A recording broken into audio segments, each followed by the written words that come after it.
Welcome boys. In this video I'm going to show you how to diagnose a bad oxygen sensor or bad catalytic converter so you don't get fleeced at the dealership or mechanic shop.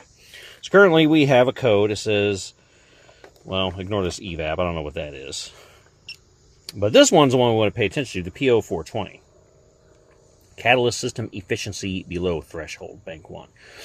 So a normal person might see this and think they need a new catalytic converter. But we're going to drive this truck, and I'm going to show you how to tell if it's actually a bad catalytic converter or you have a bad oxygen sensor, the rear O2 sensor, the one after the catalytic converter that monitors its efficiency. See if that's what you actually need to replace. Because one of these jobs is a $50 part that you can do yourself, and another one is a several $100 job, possibly a $1,000 job, because you're going to have to take it to a shop, have them remove your old one, and weld or clamp in a new one. So on to the diagnostic part. And this is the code, P0420, catalyst system efficiency below threshold. The normies, of course, be like, oh no, I need a new catalytic converter. And the jackasses at the automotive repair shop would also love to sell you a catalytic converter because you don't know any better. And either they know better and they're being diabolical, or they're really stupid.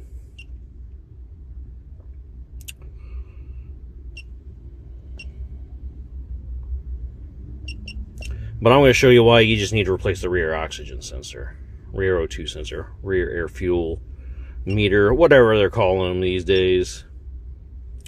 So we need bank 1 sensor 2. Now yeah, let's go for a drive, boys. Because as you see, it's doing a little something like it's supposed to be working. I'll show you how you can tell if the oxygen sensor is actually bad or if your catalytic converter is actually bad.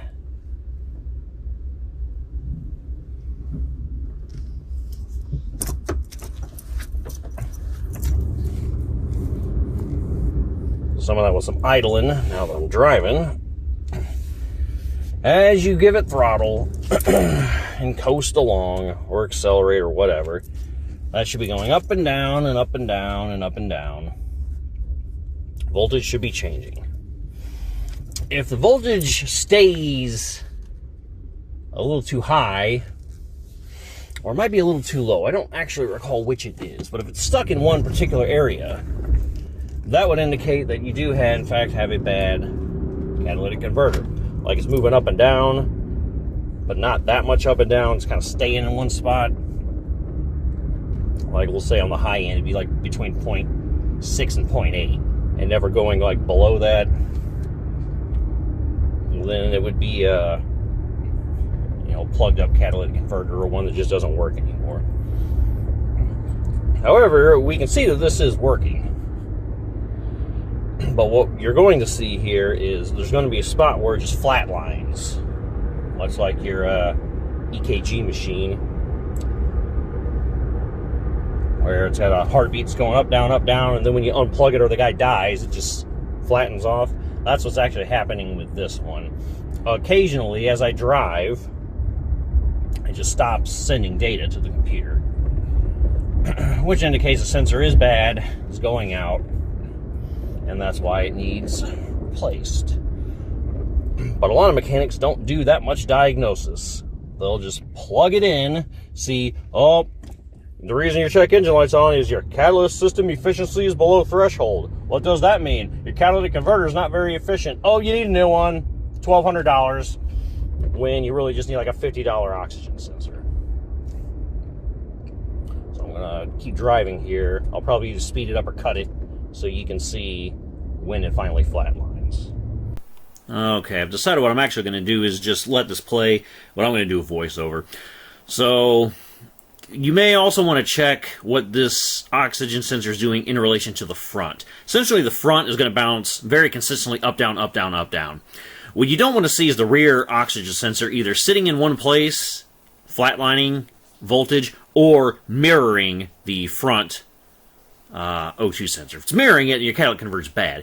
Now, because I'm not actually showing what the front one is doing, you can't see them in relation to each other. But if you look, you see how it's not exactly consistent, how you have like areas where it's moving up and down rapidly, but then there's another section where it's high for a while, and then it's moving up and down rapidly, and then it's high for a while.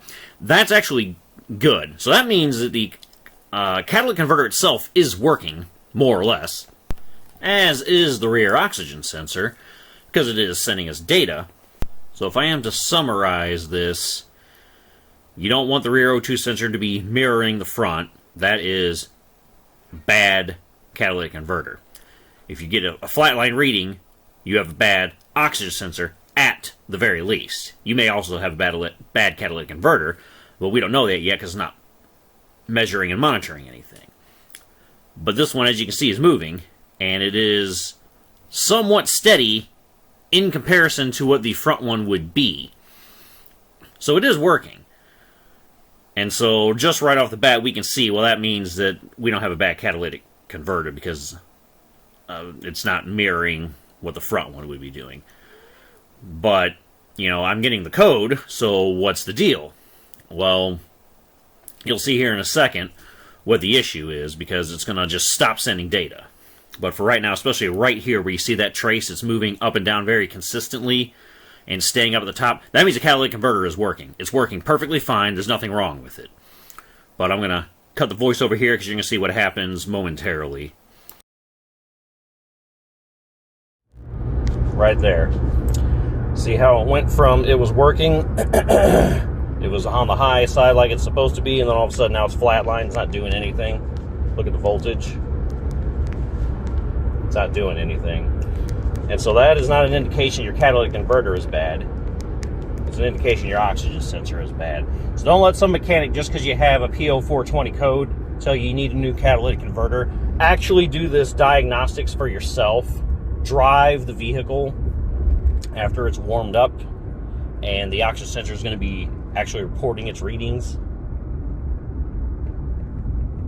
And then see for yourself. Does it work for a while and then stop? Or does it not work at all? Because that's why you have the code. You don't need a new catalytic converter. Don't let these guys sell you stuff. But I'm also not sure if it's them doing that because they're actually brain dead and they're stupid and that's all they know. They're like, machine says this, thus this must be a problem. Or if they're being disingenuous and they know they don't need to. See, boom, now it's reporting again. Now it's working again. So, I don't know. I guess the only way to know is actually like pin one to the wall and ask them. Be like, look, bro. So you may think I'm a woman or I'm some stupid soyed out guy who doesn't know about cars, but I know. So now I'm going to ask you, this is maybe just between me and you. Did you actually know I only needed a rear oxygen sensor? You're just trying to upsell me? Or are you stupid? Which is it?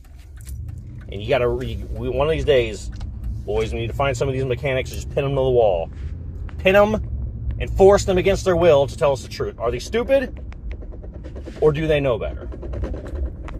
I don't know. It could go either way. But all right, now that we've figured out how to actually diagnose, do you need a new catalytic converter or a new oxygen sensor? We know we need the rear O2 sensor, the one after the catalytic converter. So I'll do that in the next video. Thanks for watching, boys. Peace.